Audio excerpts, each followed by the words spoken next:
ওরে আজরাইলের হাতে যেদিন ধরা পড়িয়া যাব, ওই দিন আমার ছেলে কোথায়, আমার মেয়ে কোথায়, আমার ভাই, আমার বাড়ি, আমার গাড়ি। ওরে আজরাইল যখন রূহটা ধরিয়া টান দিবে, বান্দা তখন দেখবে ডানেও কেউ নাই, বামে কেউ নাই, সামনে কেউ নাই, পেছনে কেউ নাই, আমি একা। ওরে আমার ঘর দিয়া সবাই টেনে টেনে নামায়, বলে তাড়াতাড়ি কবরে দাও। আমার আপনজনেরা বলবে লাশ আর আমরা পাহারা দিতে পারবো না। ও আল্লাহর বান্দারা, রমজানের মাঝে আসছো, কি হালাত অন্তরের, আমার মাওলাকে অন্তরে জায়গা দাও। ওরে আমার আল্লাহকে যদি অন্তরে বসাইতে পারো, তখন তোমার এমন হালাত, বাড়ি ভালো লাগবে না, ছেলে মায়ার কথা মনে পড়বে না, বাড়ি গাড়ি সব ভুলিয়া অমন অবস্থা হবে যে তোমার এখন মাওলা ছাড়া আর কিছুই মজা লাগে না। তখন অবস্থা এমন হবে, আমার ডাইনে আমার মাওলা। ওরে বান্দা, তখন তুমি দেখবে আমার মাওলার জিকির ছাড়া ভালো লাগে না, তেলাওয়াত ছাড়া ভালো লাগে না। তারাবির নামাজ 20 রাকাত না, সারা রাত কোনো হিসাব নাই। মাওলার মোহাব্বতের বান্দা যখন নামাজে দাঁড়াবে, তখন কাঁদবে আর তেলাওয়াত শুনবে। মনে চাইবে সারা রাত যদি তেলাওয়াত করে আমি নামাজ থেকে পেছনে যাব না। আর যার অন্তরে আমার মাওলার মোহাব্বত নাই, ওর অন্তরে নামাজে মজা নাই, রোজায় মজা নাই, জিকিরে মজা নাই, বয়ানে মজা নাই। এই জন্য আল্লাহ বান্দার অন্তর তৈরি করার জন্যই রমজান, আল্লাহওয়ালাদের সোহবত। ওরে যাদের অন্তরে এখনো মাওলার মোহাব্বত আসে নাই, বাড়ি গাড়ির মোহাব্বত, আমার মাওলার সাথে মোহাব্বত তৈরি করো। ওরে যার আগুনের প্রয়োজন, আগুনের কাছে যাওয়া লাগবে। যার পানির প্রয়োজন, পানির কাছে যাওয়া লাগবে। যার মাওলাকে প্রয়োজন, তাকে মাওলার প্রিয় বান্দা আল্লাহওয়ালার কাছে যাওয়া লাগবে। আল্লাহওয়ালাদের নেক নজর যখন লেগে যাবে, তখন অন্তরের মধ্যে মাওলার মোহাব্বতের ঘ্রাণ আসতে থাকবে। এক পর্যায়ে বান্দার দিলটা নরম হয়ে যাবে, মরণের কথা স্মরণ হবে। কিসের বাড়ি, কিসের ঘর, কিসের টাকা, কিসের ক্ষমতা। এত বড় বড় ক্ষমতাওয়ালারা আজকে নাই, চেয়ার থুইয়া ভাগলো। কই বাড়ি নাই, বাড়িওয়ালা কবরে চলে গেল, গাড়িওয়ালা গাড়ি রাখিয়া চলে গেল। এইভাবে অন্তরে যদি আল্লাহর মোহাব্বত জায়গা করা যায়, তখন বান্দার আর নামাজ ছাড়া মজা লাগবে না। মাছ পানি ছাড়া যেমন মজা পায় না, আল্লাহর আশিক যারা আমার মাওলার পাগল, ওরা আমার মাওলার জিকির ছাড়া অন্তর ঠান্ডা হয় না, নামাজ ছাড়া, তেলাওয়াত ছাড়া অন্তর ঠান্ডা হয় না। ওই বান্দা যখনই যেদিকেই তাকায় আমার মাওলাকে তালাশ করে আর ভাবে, আমার মাওলার মোহাব্বত অন্তরে জমা করিয়া বলে, হুরুগেল মা जितनी नेमत है तू, सबसे बेहतर नेमत दीदार तू, जन्नत और दोज़ख से या रब क्या करो, आरज़ू है मैं करो। মাওলার মোহাব্বত যখন অন্তরে জমা হবে, আল্লাহর মায়া তার অন্তরে যখন আসবে, তখন পাগল হয়ে যাবে। মাওলার সাথে দিদার কখন হবে, মালিকের মোলাকাত কখন হবে, পাগলের মতো হয়ে যাবে। আল্লাহর বান্দি ফেরাউনের স্ত্রী আসিয়া, যখন ফেরাউন আসিয়ার দিকে তেড়িয়ে গেল, মাথা গরম করে গেল। আসিয়া, তুমি আমার কদমে সেজদা দাও, আবার আল্লাহকে ডাকো কেন? আসিয়া বলে, আমাকে ফাঁসি দাও, তারপর আমি আল্লাহকে ছাড়ব না। এক পর্যায়ে যখন শুলিবিদ্ধ করার জন্য রেডি করা হলো, আসিয়া তখন কান্না করে আল্লাহর কাছে দোয়া করে, হে মালিক, তুমি তাকায়া দেখতেছো আমাকে শুলিবিদ্ধ করা হবে, ফাঁসি দেওয়া হবে, মৃত্যুদণ্ড দেওয়া হবে। এত বড় ক্ষমতাধর ফেরাউনের টাকা পয়সা সব সারিয়ে আমি তোমাকে আমার মোহাব্বতের মধ্যে নিয়ে নিলাম। আমি টাকা চাই না, বাড়ি চাই না, ক্ষমতা চাই না, তোমাকে চাই। قالت رب ابن لي عندك بيتا في الجنة। আসিয়া আসমানের দিকে তাকায় বলে, ও দয়ার মালিক, এত বড় ক্ষমতাওয়ালা ফেরাউন, ক্ষমতার অভাব নাই, টাকার অভাব নাই, সম্মানের অভাব নাই। আমি হাসিয়া তোমার বড় পাগল। আমি সম্পদ ছেড়ে দিলাম, ক্ষমতা ছেড়ে দিলাম তোমার জন্য। আজ আমার খানা নাই, ঘুম নাই, টাকা নাই, পয়সা নাই। তোমাকে মায়া করার কারণে আজ আমার মৃত্যুদণ্ড হবে। তবে বিদায় বেলা তোমার কাছে আমার চাওয়া, দুনিয়াতে আমার আরামের ঘুমের জায়গা ফেরাউন দেয় নাই, আরামে খানাও দেয় নাই। তোমার কাছে দাবি, আমি আসিয়ার জন্য তোমার পাশে জান্নাতে একটা ঘর বানাইয়া দাও। আমি তোমার পাশে জান্নাতে থাকতে চাই রে মালিক। আমি দুনিয়ার বাড়ি ছাড়লাম, গাড়ি ছাড়লাম, সম্মান ছাড়লাম, টাকা ছাড়লাম, ক্ষমতা ছাড়লাম, শুধু তোমাকে পাওয়ার জন্য। ও আল্লাহ, তুমি জান্নাতে একটা ঘর বানাইয়া দাও। আসিয়া কান্না করে আর মালিকের কাছে দোয়া করে। হঠাৎ করে আসিয়া কান্না বন্ধ করে হাসতেছে। আসিয়া বলে, জিজ্ঞাসা করে ফেরাউন, আসিয়া হাসো কেন? বলে, আমি মালিকের কাছে যেই জান্নাত চাইছি ওই জান্নাতের ছবি দেখতেছি। জান্নাতের ছবিটা আমি দেখতেছি। লক্ষ লক্ষ ফেরেশতারা আমাকে জান্নাতে নেওয়ার জন্য অপেক্ষায় আছে। আমাকে ফাঁসি দেওয়ার মারো। আমার মালিকের মোহাব্বতে যেই মজা, এটা আমি ভুলতে পারবো না। এজন্য সাহাবায়ে কেরামদের এক কাফেলার আম্মাজান আয়েশা রাদিয়াল্লাহু তাআলা আনহার দরবারে গিয়ে প্রশ্ন করছিলেন। আম্মাজানকে নবীজির আদর্শের বয়ান করেন। আম্মাজান আয়েশা রাদিয়াল্লাহু আনহা প্রশ্ন করলেন পাল্টা, আফা তাকরাউনাল কোরআন, আপনারা কি কোরআন তেলাওয়াত করেন না? ক্বালু বালা। সাহাবায়ে কেরাম বললেন, হ্যাঁ কোরআন তেলাওয়াত করি। আম্মাজান জবাব দিলেন, কানা খুলুকুহুল কোরআন, বলে কোরআনটাই তো রাসূলের আদর্শ। অর্থাৎ কোরআন যা, রাসূলের আদর্শও কি? ই কালামে জিন্দা কোরআনে হাকিম, হিকমতে উ লা ইয়াজালাস্তু কাদিম, বাখা কোরআন কালামুল্লাহ বশনো কদিমস্তি কদিমস্তি নইনো। বরকতের মাস, আবার সব মাসই আল্লাহর বরকতের, কোনটা বরকত ছাড়া না। রমজানের বরকত কি আলাদা। জাহান্নামের দরজাগুলো সব বন্ধ, জান্নাতের সব দরজাগুলো খোলা। শয়তানকে আল্লাহ শিকলে আবদ্ধ করে রেখেছেন।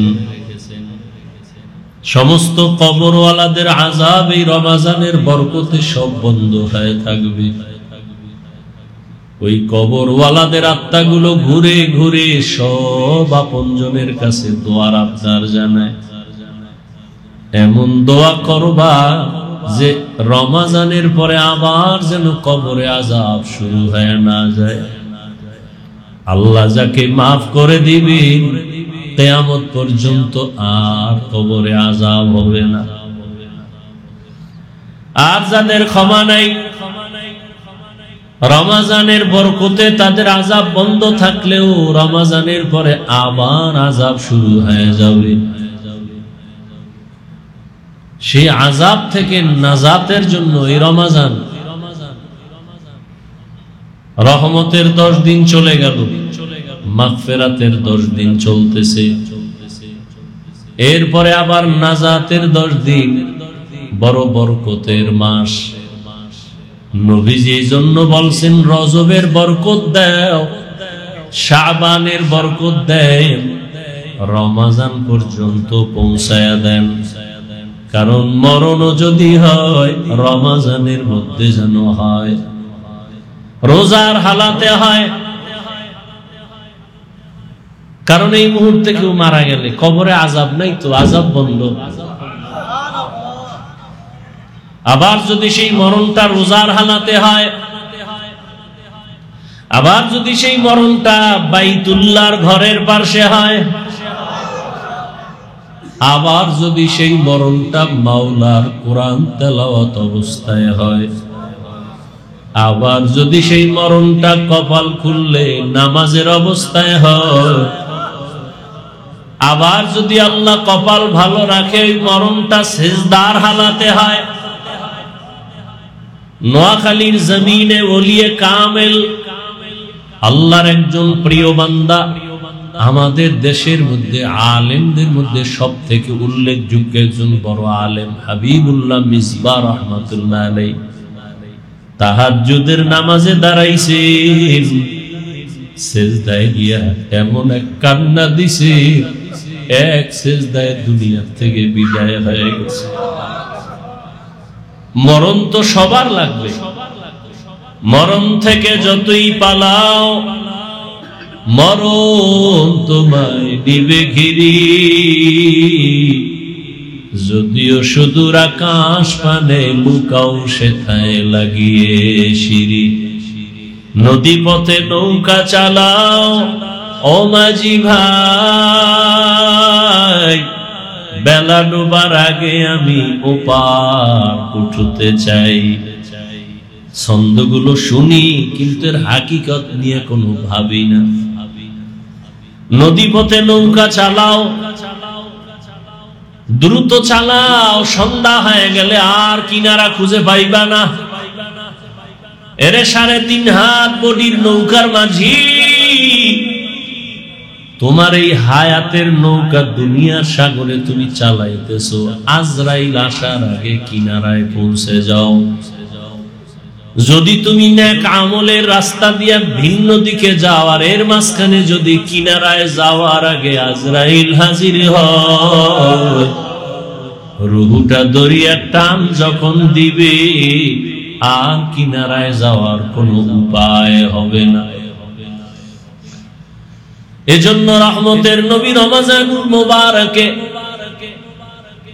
আমলের জন্য কোমরে গামছা বেঁধে রেডি হয়ে যাইতেন। রহমতের নবীর কোনো গুনাহ নেই। আম্মা জান আয়েশা রাদিয়াল্লাহু তাআলা আনহা বলেন, সাহাবায়ে কেরাম জিজ্ঞাসা করলেন, ইয়া রাসূলুল্লাহ,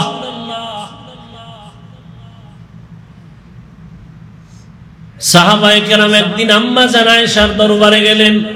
আম্মা জান আয়েশাকে তো আল্লাহ এত ইলম দান করেছেন, রহমতের নবীর নজরে মাত্র 9 বছর আম্মা জান নবীজির সোহবত পাইলেন। 9 বছর নবীজি এমন দোয়া করছেন, আম্মা জানকে আল্লাহ এই পরিমাণ ইলম দান করেছেন।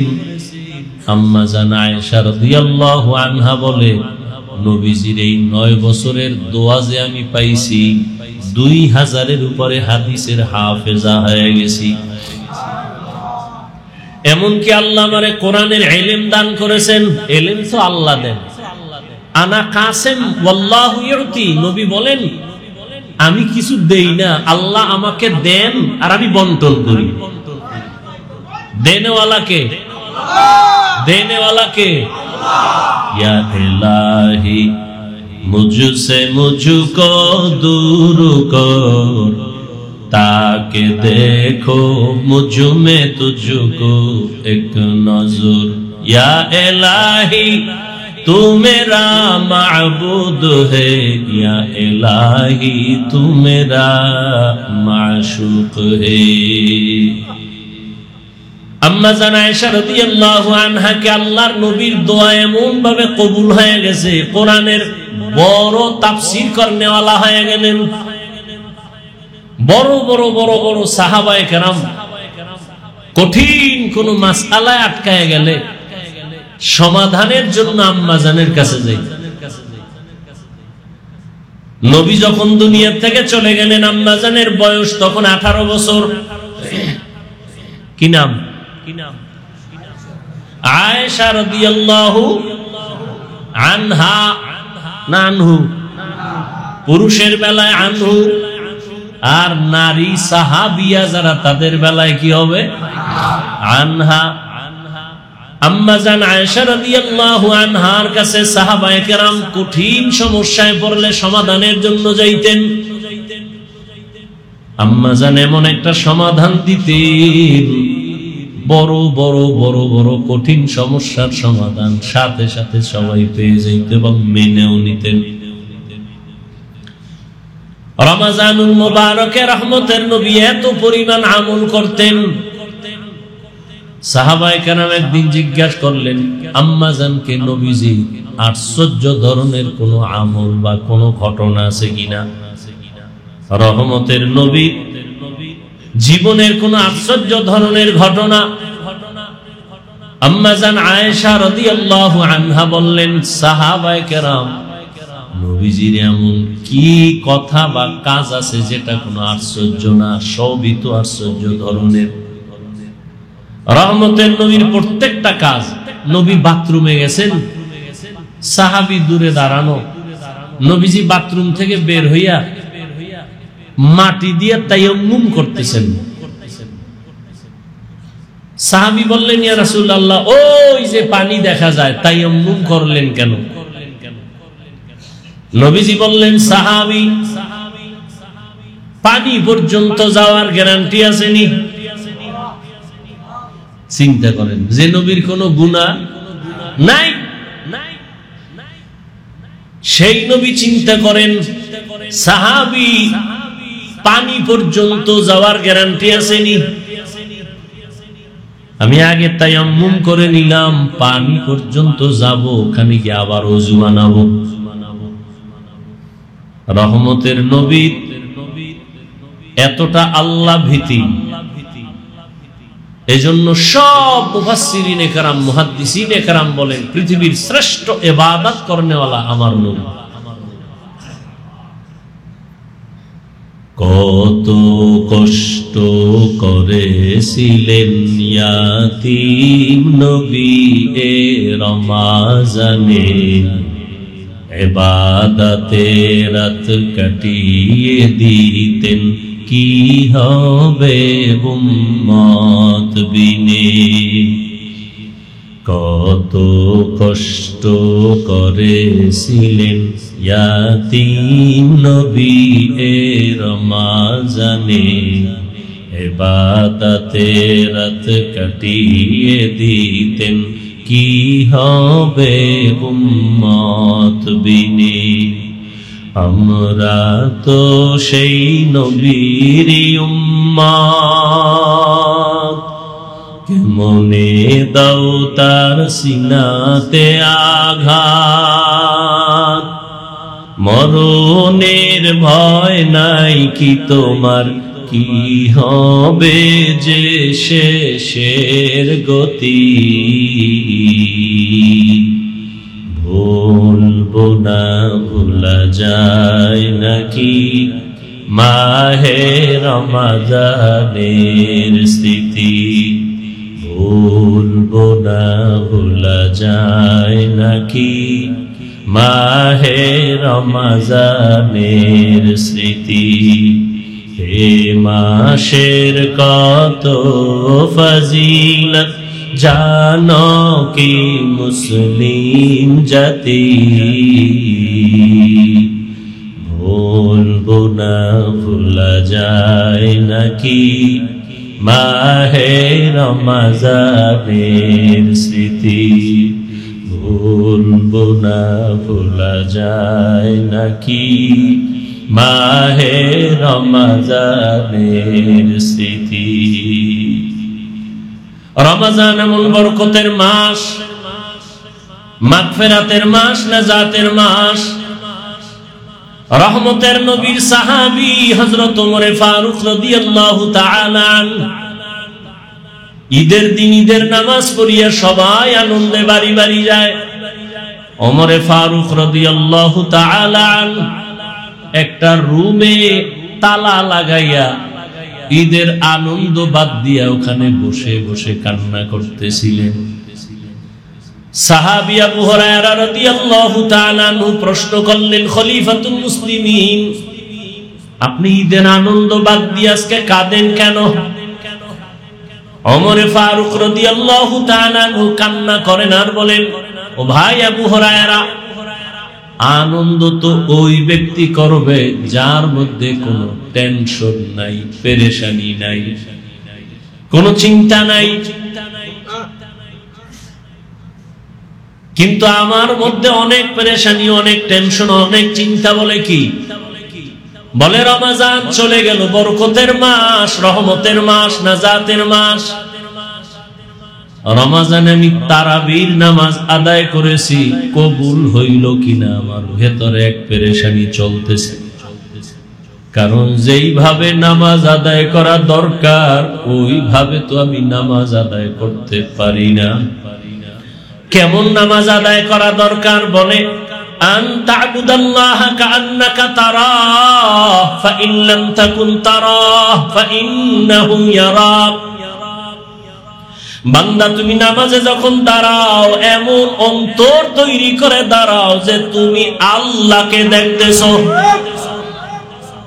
আল্লাহকে দেখে দেখে তুমি নামাজ আদায় করতেছো। যদি তোমার অন্তর এতটা দুর্বল, আমল এতটা দুর্বল, ঈমান এতটা দুর্বল যে আল্লাহকে দেখার মতো পাওয়ার নাই, তাহলে তুমি এতটুকু মনে করো, যদিও তুমি আমি আল্লাহকে দেখি না, তবে আল্লাহ তোমাকে আমাকে তাকায়া দেখতেছেন। আমি এখন নামাজে দাঁড়ায় গেছি, আমার মাওলার সামনে আমি দাঁড়ায় গেলাম। আমি এখন মাওলার সামনে দাঁড়ানো, আমি এখন আমার অন্তরের কি হালাত কেউ দেখে না, আমার আল্লাহ সব দেখতেছেন। আমি আলহামদুলিল্লাহ বলে শুরু করলাম, আমার মাওলা কুদরতের কান লাগায় শুনতেছেন। আমি আমার মালিকের আদালতে দাঁড়ানো এই নিয়তে বান্দা যখন তো শুরু করবা, দেখবা তোমার অন্তরের হালাত ভিন্ন হয়ে যাবে। কিন্তু না, নামাজ তো আদায় করি, অন্তরের সাথে মালিকের কোনো যোগাযোগ নাই। নামাজে দাঁড়াইছি দুনিয়ার চিন্তা, দোকানের চিন্তা, ফ্যামিলির চিন্তা, ছেলে মেয়ের চিন্তা। আর এক আল্লাহর বান্দা নামাজে দাঁড়াইয়া কান্না করতেছে। নামাজের পরে বান্দাকে বলা হলো, বান্দা তুমি নামাজে দাঁড়ায় কাঁদলা কেন? বলে, আমি জাহান্নামের আয়াতের তেলাওয়াতের মুরাকাবায় ছিলাম। আমি নামাজে দাঁড়াইয়া আবার গুনাহের কথায় ভয়ে পড়েছি। আরে যেই নামাজে আমাকে জাহান্নাম থেকে মুক্তি দিবে সেই নামাজ আমি পড়তে পারলাম কিনা? ওরে নামাজে তো চোখে পানি নাই, নামাজে কোনো ধ্যান নাই, কোনো খেয়াল নাই। ওরে এই জন্যই তো আল্লাহ ওয়ালাদের নেক নজর, আল্লাহর প্রিয় বান্দাদের মজলিসে বসিয়া অন্তর তৈরি করো। কলমের ভিতরে দুনিয়ার মোহাব্বত, বাড়ি গাড়ির মোহাব্বত, টাকার মায়া, বাড়ির মায়া, সন্তানের মায়া সব দূর করে দাও। ওরে এক অন্তরে কয়জন আরে বসাইবা? ওরে আমার মাওলার দেওয়া কলম তো একটা, ওই কলমে হয়তো দুনিয়া বসাও, না আমার মালিকের বসাও। ওরে কলমের মধ্যে যদি দুনিয়াকে বসায় দাও, আমার মালিকের আর বসার সুযোগ নাই। এই দুনিয়া থেকে কলমের সাফ করি, আমার মালিকের সাথে সম্পর্কের জন্য কলমটাকে খালি বানাও। ওরে আল্লাহর মোহাব্বত নিয়ে চিন্তা করো আর মুরাকাবা করো, মরণের চিন্তা করো। আরে আজ আমার টাকা, আমার বাড়ি, আমার গাড়ি, আমার সব আমার যা বলি কিছুই তো আমার না। ওরে একজন বিচারকের রায়, একজন আসামি ওরে কত টাকাওয়ালা, কত বাড়িওয়ালা, কত গাড়িওয়ালা, কত কিছু বাহাদুরি জেলখানায় যখন চলিয়া যায়, এখনো সে কিন্তু মরে নাই, জেলখানায় আছে, সবাই জানে লোকটা বাঁচিয়ে আছে, কিন্তু দেখা যায় তারপরেও তার ছেলে মেয়ের ঠিকানা পর্যন্ত আর ঠিক থাকে না।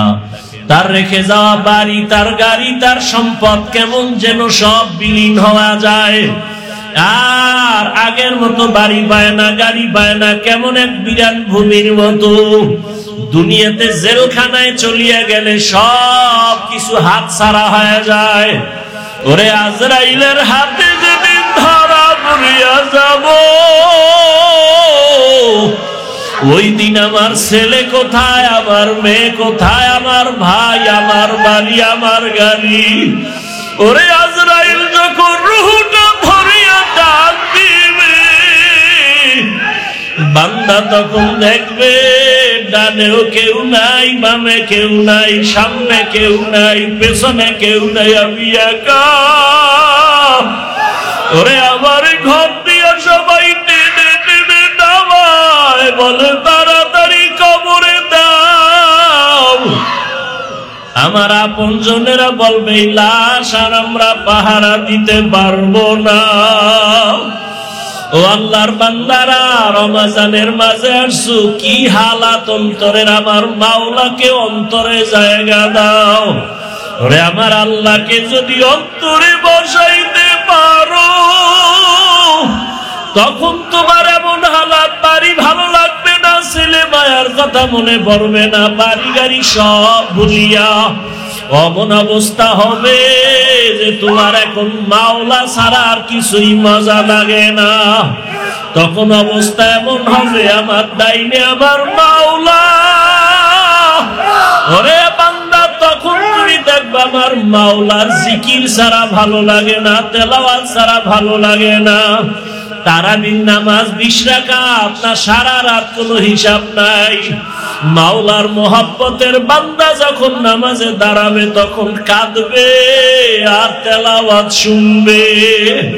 মনে চাইবে সারা রাত যদি তেলাওয়াত করে আমি নামাজ থেকে পেছনে যাব না। আর যার অন্তরে আমার মাওলার মোহাব্বত নাই, ওর অন্তরে নামাজে মজা নাই, রোজায় মজা নাই, জিকিরে মজা নাই, বয়ানে মজা নাই। এই জন্য আল্লাহ বান্দার অন্তর তৈরি করার জন্যই রমজান, আল্লাহওয়ালাদের সোহবত।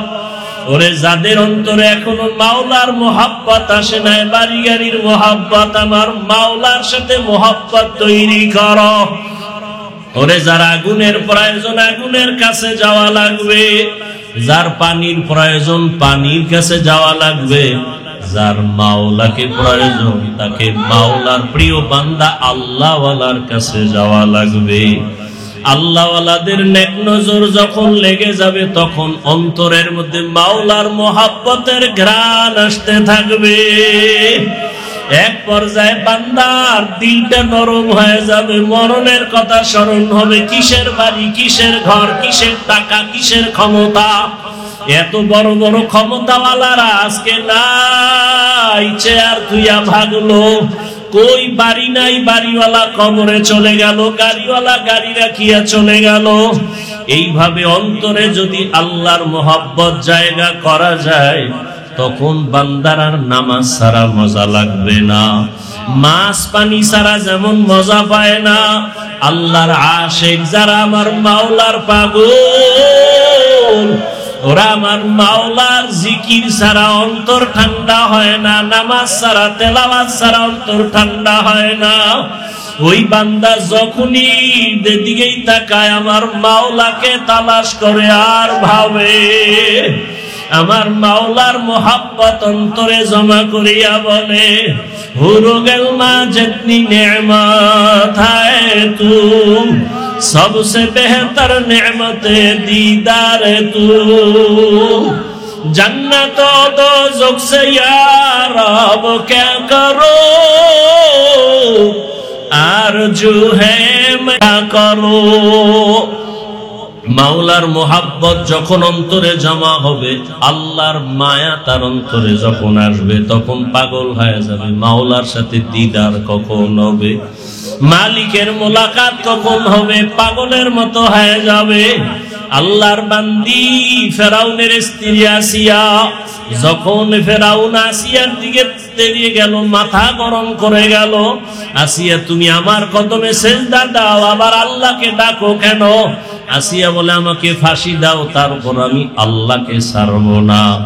এক পর্যায়ে যখন শুলিবিদ্ধ করার জন্য রেডি করা হলো, আসিয়া তখন কান্না করে আল্লাহর কাছে দোয়া করে, হে মালিক,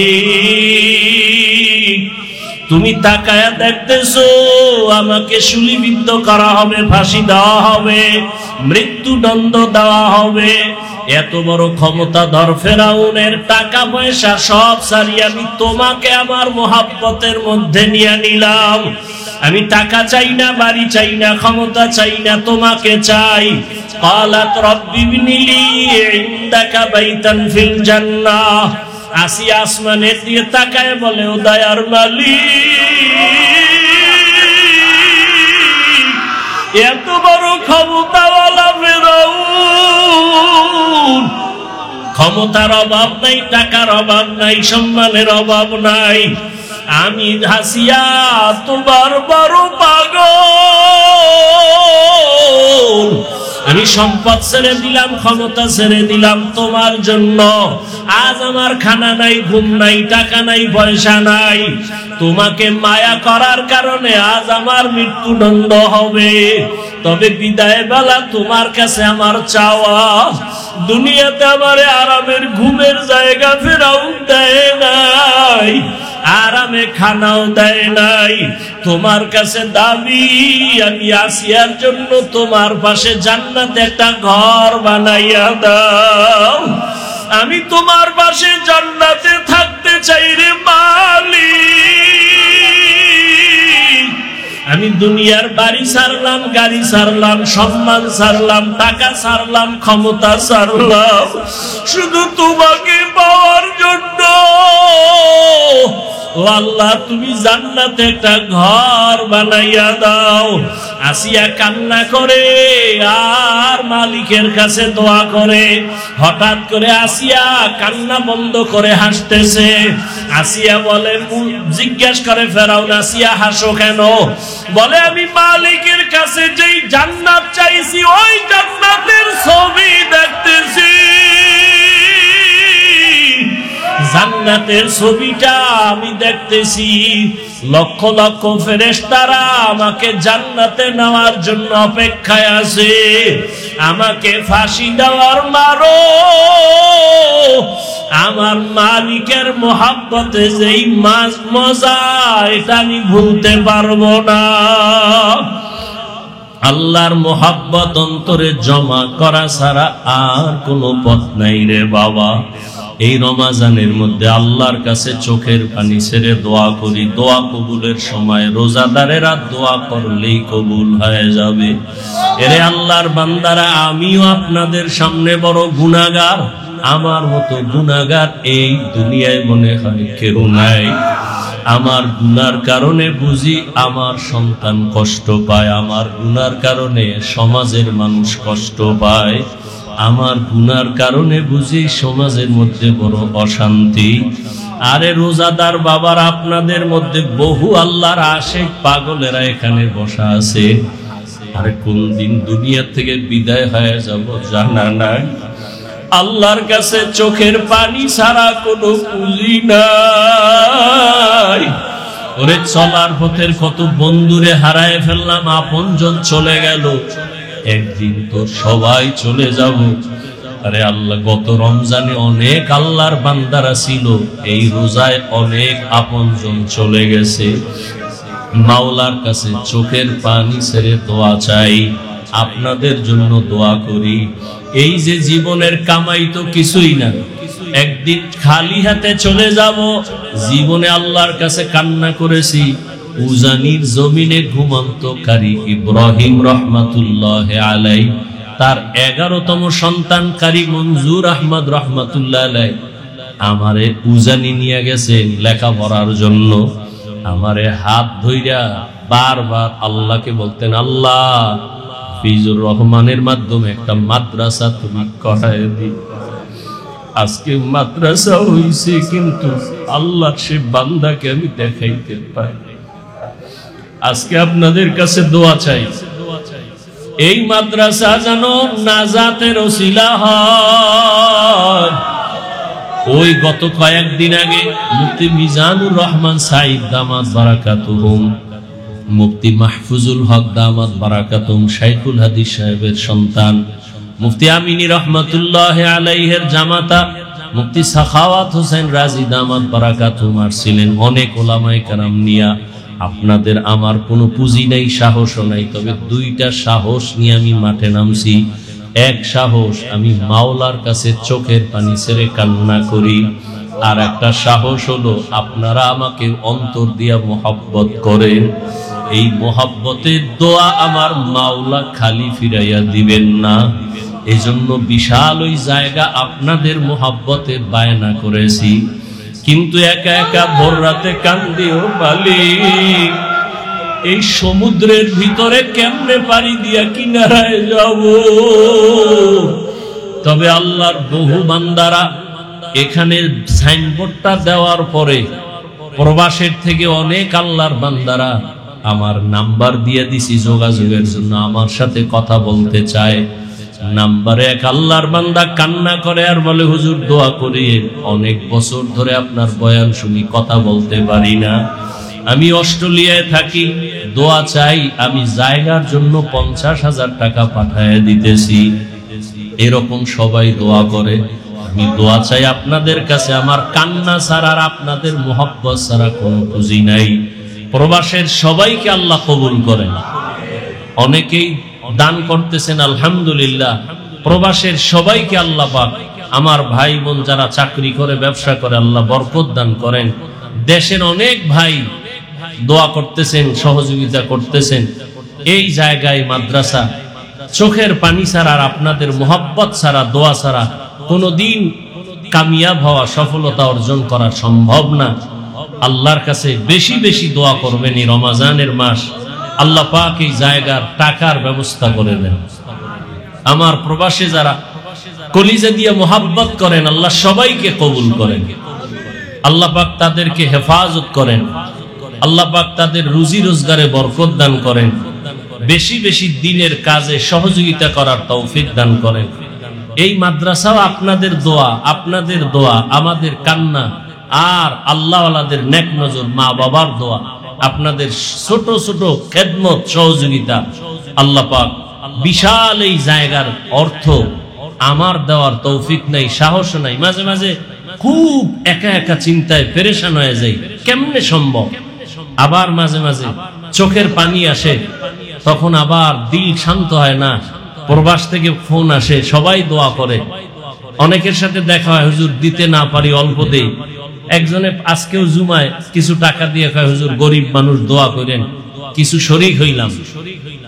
আল্লাহ পাক এভাবেই গরিবের এক টাকায় কোটি কোটি হারাম টাকার থেকেও বেশি বরকত। অতএব আমি আপনাদের কাছে দোয়া চাই। আমার পুঁজি দুইটা, এই বিশাল সমুদ্র পাড়ি দেওয়ার জন্য আল্লাহর কাছে কান্না, আর এ দেশের বিদেশে প্রবাসে সবার আমার কলিজার মোহাব্বতের ভাই বোনদের দোয়া। এই মোহাব্বত আমার পুঁজি, আমার সাহস। ইনশাআল্লাহ 1 বছর টাইম আমরা পেয়েছি, সমাধান হয়ে যাবে। আল্লাহ কুদরতের রাস্তা খুলে দিলে 1 সেকেন্ডও লাগবে। আল্লাহ পারেন না? আল্লাহ পারেন। দোয়া চাই। আজকে দোয়া কবুলের সময়, রোজার মাস, সবাই একটু মোনাজাতে সব সময় দোয়া করবেন। আল্লাহ পাক যেন এই বিশাল অর্থের ব্যবস্থা করে দেন। প্রায় 20 কোটি টাকার টার্গেট নিয়ে আমরা ময়দানে নেমেছি। মোটামুটি আমরা 75 লক্ষ টাকা দিয়েছি। আরো অনেক টাকা প্রয়োজন, আল্লাহ যেন ব্যবস্থা করে দেন। তো এরপরে আপনারা তো জানেন, যারা সব সময় আসেন, ছাদ ঢালাই দেওয়া দরকার। ছাত্র অনেক বেশি, জায়গাও দিতে পারি না।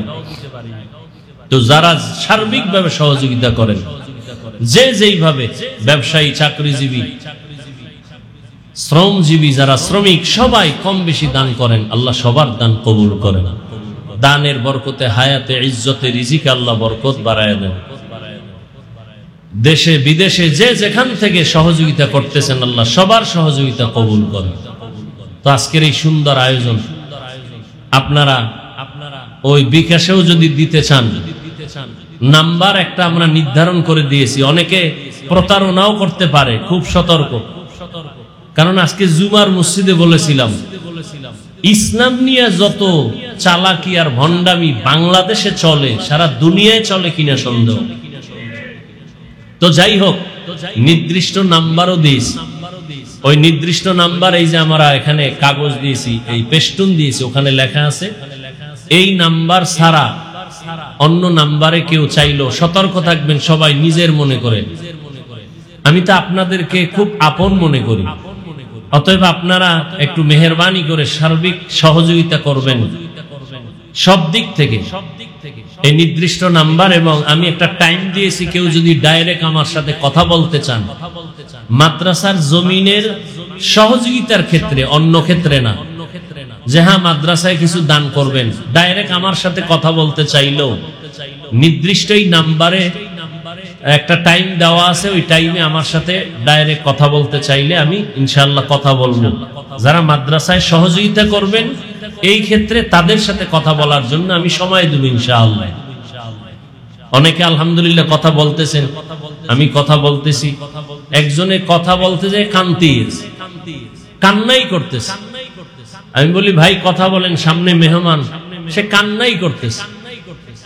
বলে আমি প্রায় 16 বছর পরে আপনাকে একটু পাইছি, বয়ান শুনি। এক সময় বেলাইনি ছিলাম, এখন নামাজ পড়ি, দাড়িওয়ালা হয়ে গেছি। এরপরে বলল যে আমি বিদেশে আছি, কিছু টাকা আমি জমিনের জন্য দিব। আল্লাহ পাক তাকেও কবুল করেন। দান করলে হায়াত বাড়ে, মুসিবত দূর হয়। আল্লাহ দানের বরকতে প্রত্যেকের হায়াতে বরকত বাড়ায়, মুসিবত থেকে আল্লাহ ফেরেশতা দিয়ে হেফাজত করেন। আল্লাহ পাক কবরওয়ালাদেরকে জান্নাত দান করেন। তবে আমি সব জায়গায় এই কথাটা বলি, যারা দান করবেন খবরদার না দেওয়ার নিয়তে মিথ্যা ওয়াদা করবেন না, শুধু শুধু গুনাহগার হবেন না। যারা মাহফিল নিতে আসে খুব মোহব্বতের বলি, ভাই একটু যদি এদিকে নেক নজর দেন, মাহফিলে তো যাবো আলহামদুলিল্লাহ, একটু সহযোগিতা মাদ্রাসার জন্য আলাদা করবেন। প্রায় 1.5 কোটি টাকা, 1.5 কোটি টাকা আমি এই মাদ্রাসার পিছনে দেওয়া আমার নিজের থেকে, হিসাবের খাতায় যা দান করি সেটা আলাদা। আমি যে ওয়াজে গেলে মুসাফা করি, টোটাল মাসে 1.5-2 লাখ টাকা হয়, সব মাদ্রাসায় দান করে আমি রসিদ কেটে নিয়ে যাই দান। আর এমনি যেগুলো আমি ঋণ দেই, এরকম 1.5 কোটি টাকা, এই জায়গায় সেদিন মালিক বলে আমাকে টাকা দিতেই হবে। এক পর্যায়ে আমি নিজে 28 লক্ষ টাকা নিজের থেকে দিয়া জায়গা, এরপর মালিকের ঠান্ডা করছি, দিতেছি, আল্লাহ দিতেছেন, ঋণ হিসাবে বলছি নিয়ে নেন। তা আপনারা দোয়া করবেন আল্লাহ রিজিকে যেন বরকত দান করেন।